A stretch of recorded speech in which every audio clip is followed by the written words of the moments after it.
Congratulations. So that will cut down on some of the nonsense as we proceed, I'm sure, that we had to deal with last time. That's a good excuse for not attending, though. Yeah, and I hope you guys will, make Yeah. sure that that's pointed out, We will, since I won't be there in my absence, but, yeah. Okay, talk to us, John. Why are you doing this again? Why am I doing this again? Mm-hmm. Well, most of the problems, I'd say virtually all the problems that we talked about last time, they're there still, but only getting worse. Only have gotten worse. I been traveling around a little bit, and I was up in the Villages a few weeks ago, and I was also over in Royal Highlands the other night. And especially in this part of the district and over in those areas, you have a lot of retirees who came down here. And these are pretty well-off retirees. They have modest-sized homes, but very nice, live in a very nice environment, landscaping just beyond compare, etc. They have nice cars, and they play golf and recreate in the autumn of their lives. But now, they came here and they had relatively fixed, they figured they were good, well comported on their income, with maybe a pension and Social Security, and might have company paid health care and so on. And now what's happened is that these people are finding their investments are way down, the costs are way up, be it gas, be it going to the grocery store, and a lot of these people are feeling the pain. That's the retirees. We've got a lot of retirees. What about the 50% of the people that in 2006, when they wage earners that earned less than $8 an hour? Where are those people at? If these people with relatively well off were feeling good, now they're not. What about the other people? The people on the other end of the income spectrum? People without health care. People whose they can't afford hardly to put gas in the car to go to work. Got to make decisions between, medicine for the kids and going to work or whatnot, and food.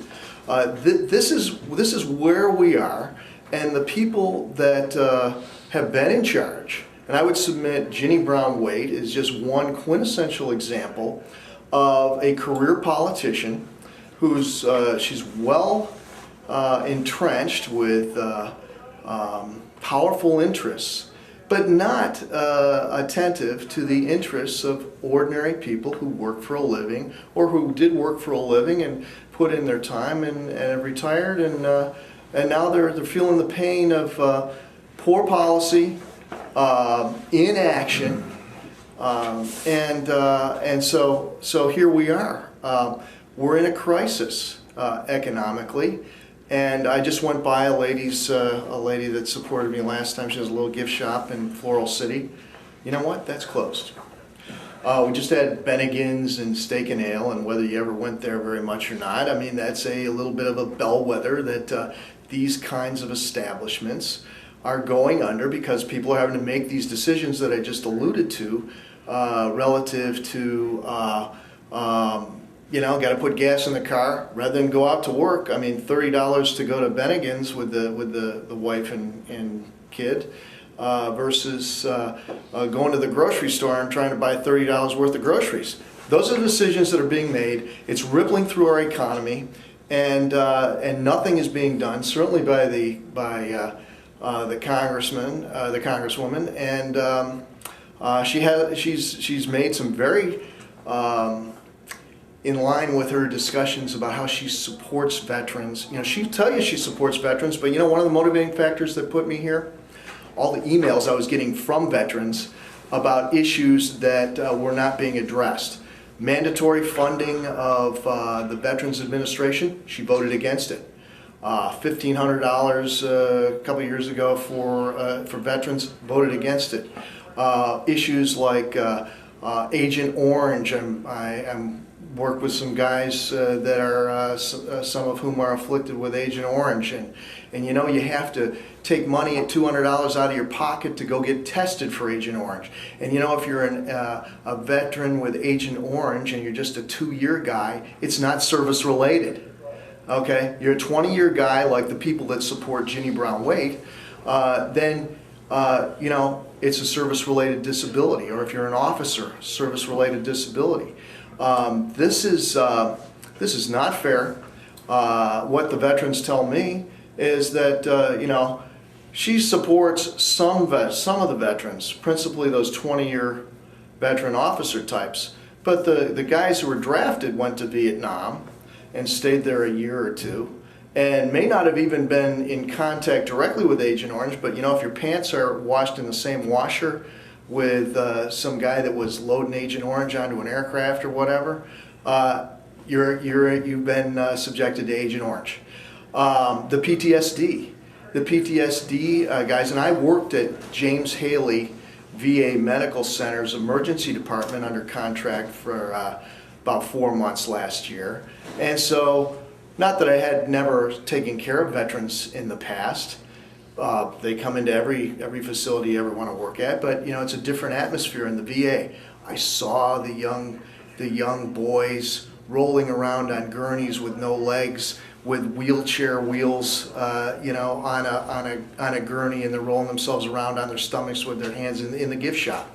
Okay, I mean, this is the kind of pain that the public doesn't see.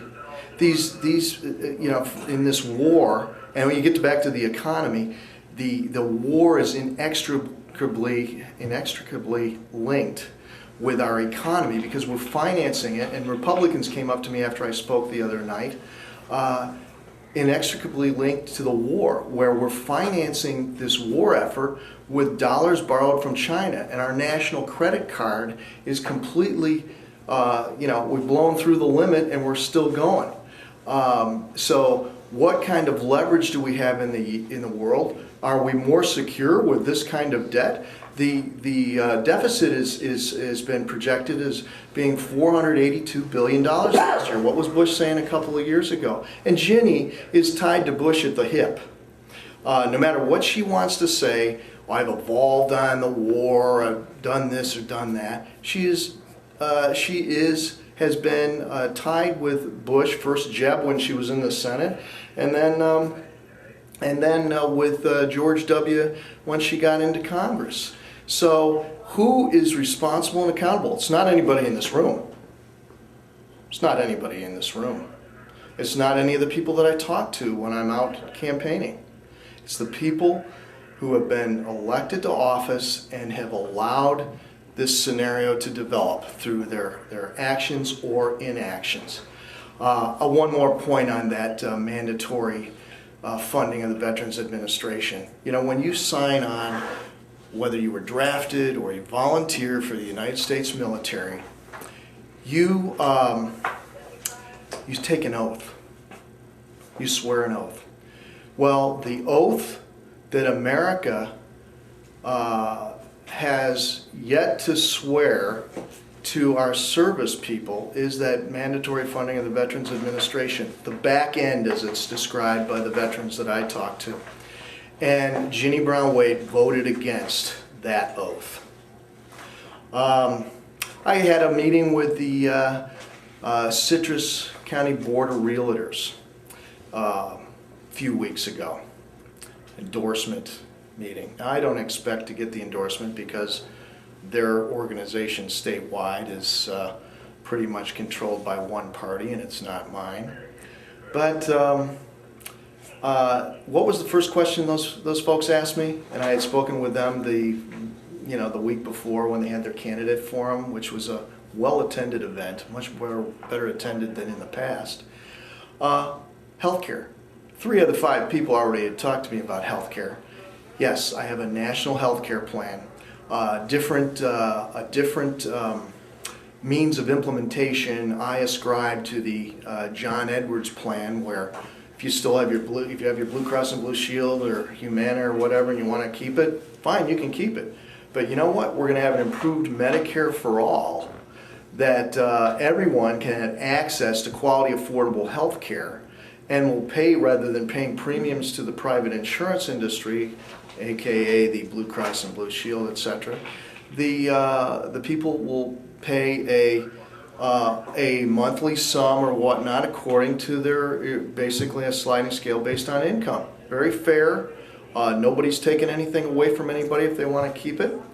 So they were very interested in that. Why were they interested in that? They were interested in that because these people are independent contractors, small business people, and with the declining economy, they're not doing transactions. No transactions, no income for real estate people. And they're having difficulty paying for their health insurance. So they are less secure. So then what was the next question? Well, John, do you have a national catastrophic homeowners insurance plan? Which has gotten far too little publicity for what that plan would do to really even the playing field for the Florida economy, which has suffered mightily under the threat of hurricanes and the insurance rates that coincide with that perceived risk by the insurers.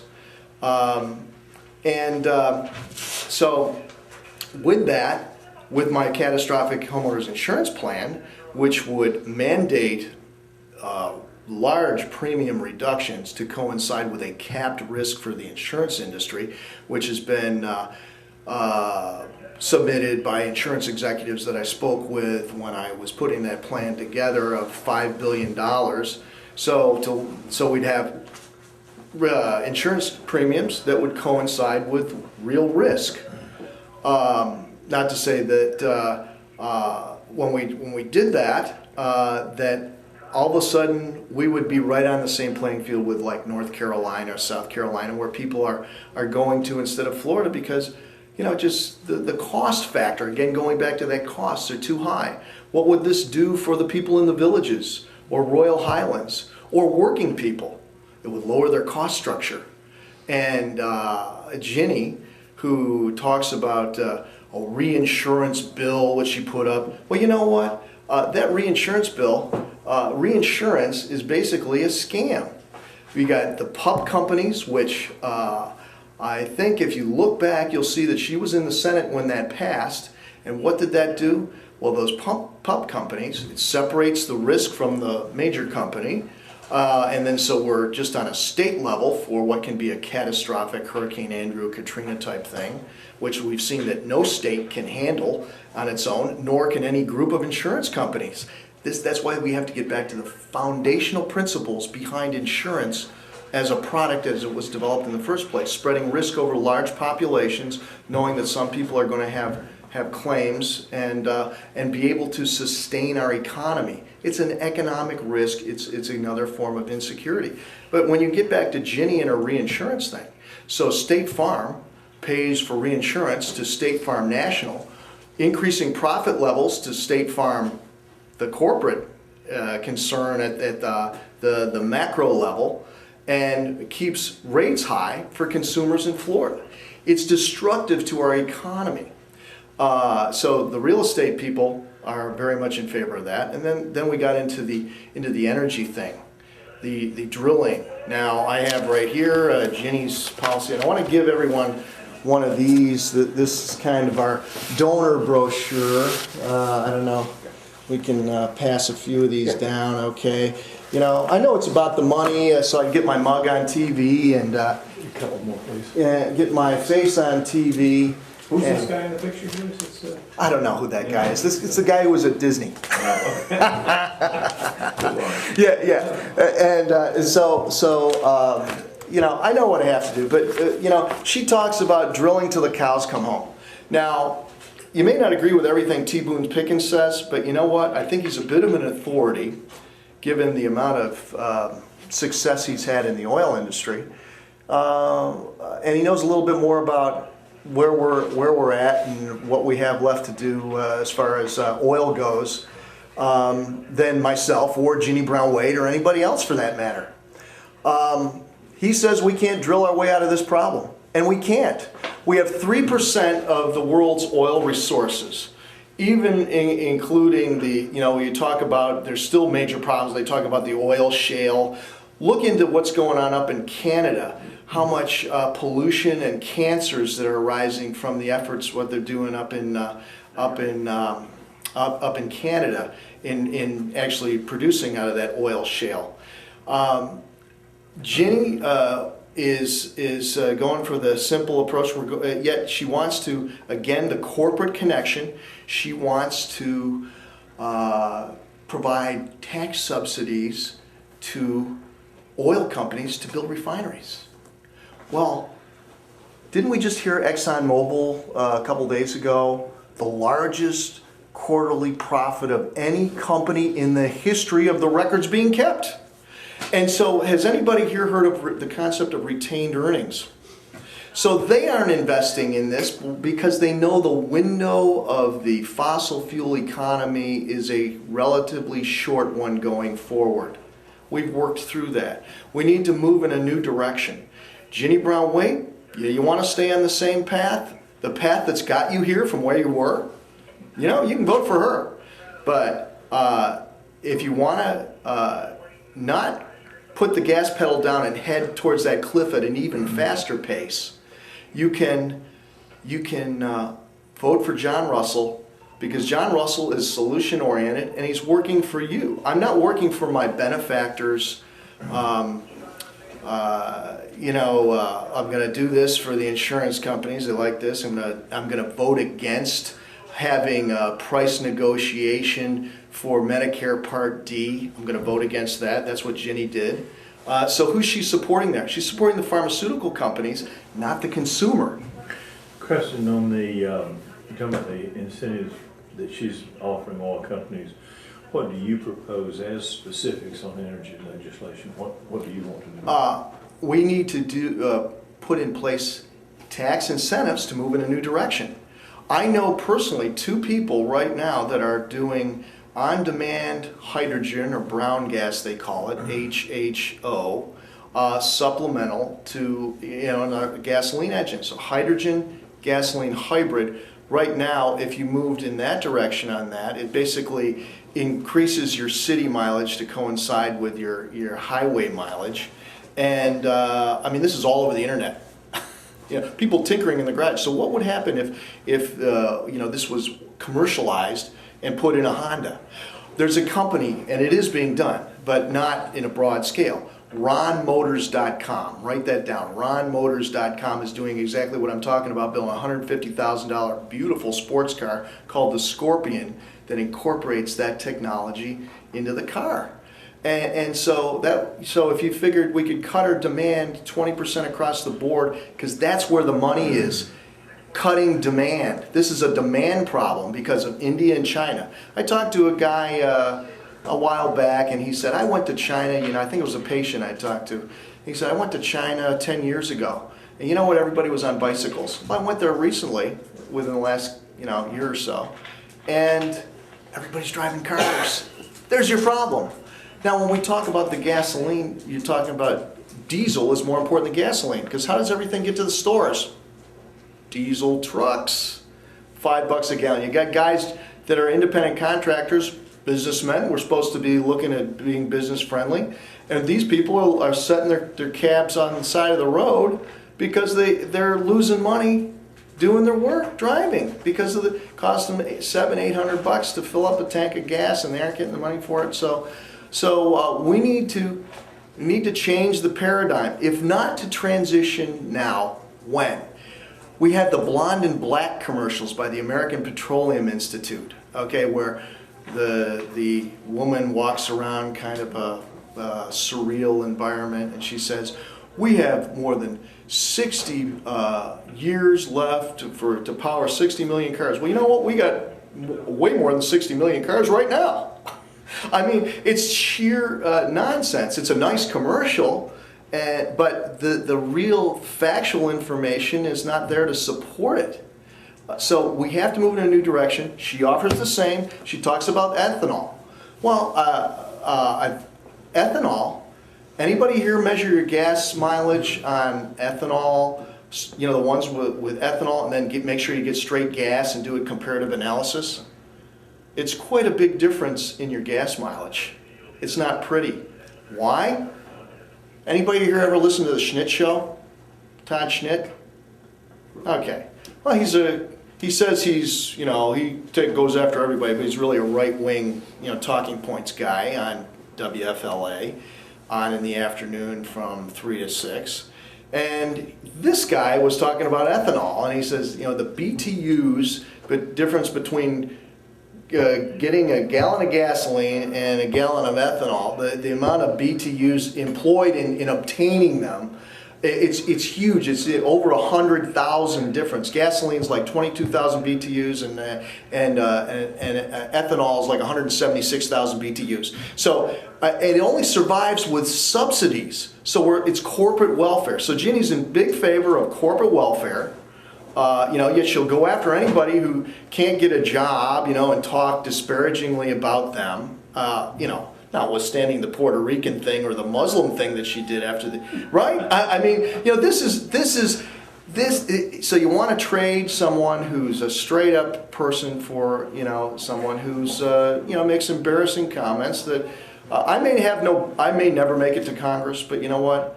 I would say right here, and I'll say it any place, she has no business being in Congress, okay? My positions, I of course am ready for anything she's going to throw at me this time. I've seen it all, from Bill Grant at the Citrus Chronicle Forum, where I was no closer to Harvey Waite than this gentleman right here.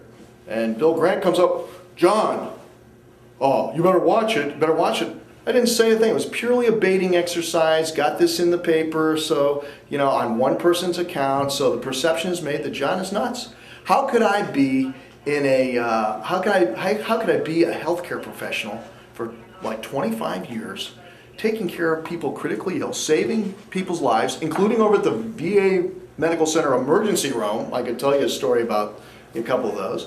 How could I remain in healthcare? Helping people make difficult decisions like taking their loved one off life support. Taking someone off life support as a part of my professional duties, dealing with these sensitive issues. This is John Russell. And, you can portray me any way you want, and, if I don't have the money to refute it, that's what's going to go out to the public. Is that doing the public a service? Given the pain that they're suffering right now. What other issues would you like me to talk about? We need incentives to move the energy thing forward. This is the transition period. And I don't like paying $4 for gas, and I wish gas prices would go down. I used to have a receipt for 79 cents a gallon in my old car, that I had in 1999. And I knew that wasn't going to last. I knew the SUV thing. I understand the economics, the macroeconomics that got us here, and principally it's demand, both domestically and in the foreign place. And I want to point out that when we talk about this corporate issue, corporate America, especially the oil companies, has an interest in restraining progress. Why? Because if we were to go to hydrogen, which is limitless, a glass of water is 2 parts hydrogen, 1 part oxygen. It's limitless, and it regenerates. When you burn it, what does it do? It combines back into water again. So their interest is in restraining progress and maintaining this paradigm as long as possible, no matter the cost. And the cost is wars being fought. I did mention about the war from the standpoint of its connection to the economy, financed with Chinese dollars. And so our leverage, when we talk about China and foreign policy, where does that put us? So we need fiscal conservatism she can spout that in her taxpayer-funded franking brochures, of which I have reams of them, of which I appeared in a news story. She is the worst in the state of Florida by a factor of 3 to 1. In 2000, in like number 5 or something in the entire Congress this year, in 2006, she was the worst abuser of the franking privilege in the United States Congress. And she writes, a lot of it's just purely gratuitous. Who ranks that? Ginny Brown-Waite. Who ranks it? I don't know who writes it. I don't think it's her. Who ranks? When you say she's the worst, She was, By who's it's ranked by just looking at the dollars expended. Okay. The government ranks it. Okay. It's like, she's $172,000 or something last year. The next person is like $73,000. I mean, it's just purely a numbers. Compare the numbers, and that's where she is. John, slow down for 1 second and tell me. And I'm really curious about this because you've been through this a couple of times. Mm-hmm. Is this your third try at this? What at this point? What motivates you? What motivates This is me? a lot of work. I mean, you got to raise a lot of money. You got to take time off from the rest of your life. What motivates you to do this? I believe I can have an impact on America. If I get to Congress, I'm not going to keep a seat warm. I'm not going to go to cozy lunches with corporate people. I'm going to, and believe me, I have people that are around me that know exactly what we can do as a congressman. A congressman can call hearings. I go to Congress, I can call hearings as a congressman. So we're going to go up there and make sure we do some business there to help people like the people in this room. We're all working. Nobody here is independently wealthy, I would think, relatively speaking. Mac is. Yeah. Oh. Yeah. I mean, the bottom line is it's the middle class that's in decline because of these policies. We've got to straighten out the ledger. We need people who are there with objective rationales to do the right thing. And I would submit, people will say, as a freshman congressman, the guy said to me, as a freshman congressman, what are you going to do? Well, in a Democratic Congress, I'm going to have a lot more power as a freshman Democrat, especially with the kind of, acumen that I wield and my fearlessness. I'm not afraid if somebody's been on TV for 20 years, Democrat or Republican. I've taken on Democrats and Republicans and called them out when necessary, much to the chagrin of some of the Democratic leadership in this state. And that's really that's important. They may not like it, but a lot of people come up to me and say, good job, John. Somebody had to do that. Does the Obama position help you right now? Oh, I don't think it's so much the Obama position. What it is it's everything I just described. Mm-hmm. It's the pain. 2 years ago, there wasn't the pain. The real estate people 2 years ago, it's a little less business, but we're doing well. Now the real estate people are in the same boat with the guys who lay block and cut lumber and, frame houses. So they're all in the same boat. You can put a suit on, but if you don't do any business every day, you aren't making any money. You can look as good as you want, but you're going to be selling that Rolex watch at the pawn shop. That's where people are right now, and it can get worse. If we were to attack Iran, or Israel were to attack Iran on any given day, 2 hours following that happening, we would be in the next Great Depression. Because what's Iran going to do? Certainly the price of oil will go sky high if nothing happened after that. But what would happen is Iran has real missiles, real aircraft, real air force, real army, and all they got to do is sink a couple boats in the Straits of Hormuz, and 40% of the world's oil supply is cut off for months. So you're telling me that would not cause a Great Depression instantly? Instantly. So go back to Iraq for a second, because yeah. you've had some strong opinions about this Oh, in yeah. the past. We really haven't talked about it a whole lot. Yeah, sure. Has your opinions changed at all about our position in Iraq and what we should be doing and how we should be getting out? Certainly, we're in a bit of a situation where McCain wants to stay. May give a little bit of lip service, but if elected, we're going to stay in Iraq. What we have, the positions are, when things are bad and things are happening, we got to stay and fix things. When things calm down a little bit, we need to stay here to make sure they don't get bad again.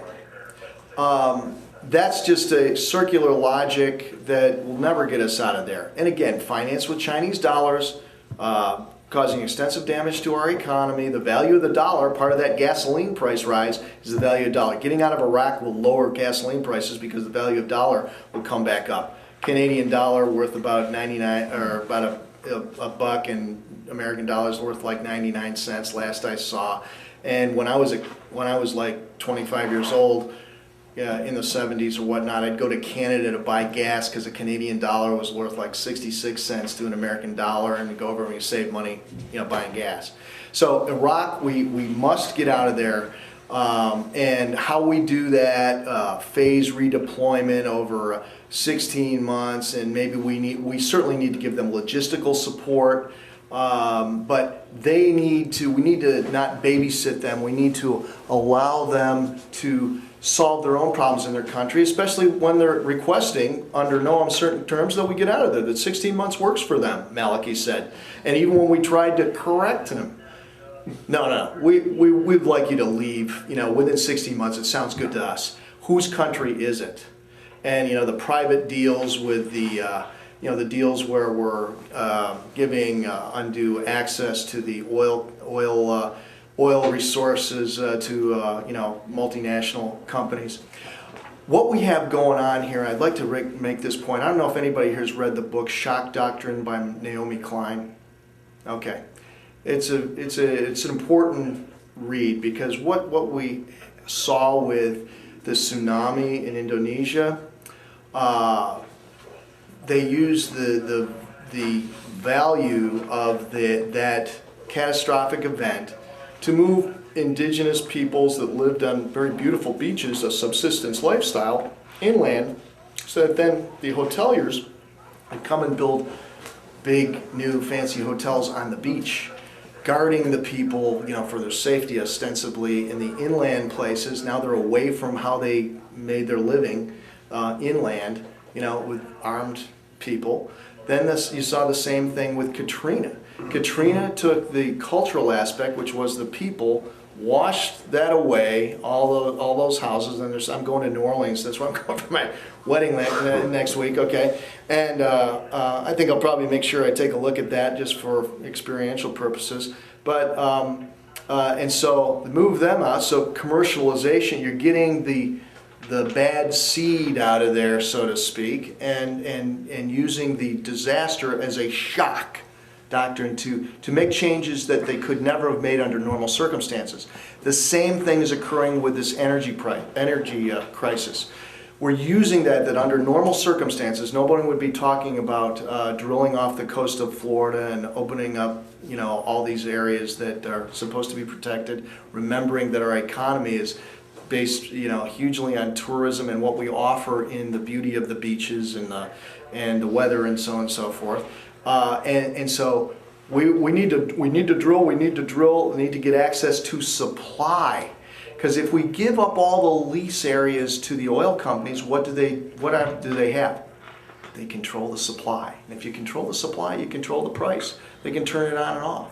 And so again, that paradigm, that energy paradigm, must be broken.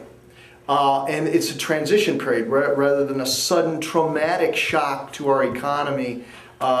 When something happens like the Iran thing, we need to move towards solar and wind, not geothermal, but the wave energy, which they're doing this stuff off of Ireland right now. It's not like the technology is missing. We're just missing the boat. America's way behind the 8 ball.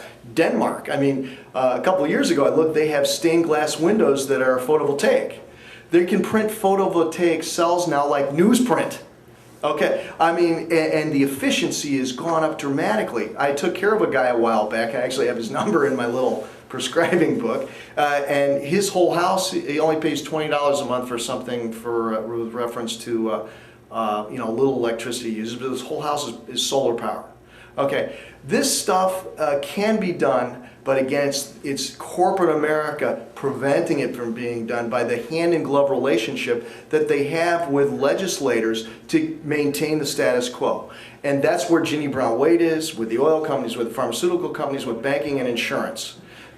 Last question, because we are out of time. Because you're not running against Ginny Brown-Waite yet. You do have a primary opponent. Just very briefly, why are you the better Democrat to face Ginny Brown-Waite? We haven't met your opponent yet. She's at Two opponents. Dave Werder. Dave Werder ran last time, and Carol Castanero. I was in an event with them the other night. I think it's all about this is a serious time that we're in, and it's about the skill set that you bring to the table, the character that you bring to the table.